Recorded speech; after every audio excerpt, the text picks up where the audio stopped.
Hello friends, সবাই তোমরা কেমন আছো? আশা করি সবাই ভালো আছো। তো আমিও আলহামদুলিল্লাহ অনেক ভালো আছি।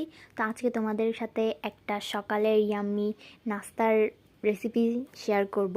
মানে এটা আমি অনেকবার বানিয়ে খেয়েছি, তো আমারও অনেক ভালো লেগেছে, তাই ভাবলাম তোমাদের সাথে একটু শেয়ার করি যে তোমাদেরও অনেক মজা লাগবে। সকালের নাস্তায় হালকা পাতলা জিনিস হিসেবে এটা আমার মনে হয় বেস্ট।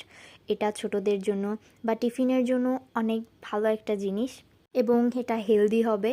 তো এখানে কি করব, আমরা পাউরুটি বা যে কোনো ব্রেড সেইটা আমরা পিস পিস করে কেটে নেব। যে কোনো সাইজের বা যে কোনো শেপের তোমরা কেটে নিতে পারো। কেটে নেওয়ার পর আমরা ডিমের ভিতর একটু চিনি দিয়ে এটা একটু ফেটে নিয়ে ডিমের ভিতর এটা ডুবিয়ে ভালোভাবে ডুবিয়ে এটা জাস্ট ভেজে নেব তেলে। তাহলেই কিন্তু রেডি হয়ে গেল এই ইয়াম্মি খাবারটা। এটা তোমরা ব্রেকফাস্ট বা সন্ধ্যার নাস্তা হিসেবেও খেতে পারো। এটা কিন্তু অনেক মজার, তোমরা একবার ট্রাই করে দেখতে পারো।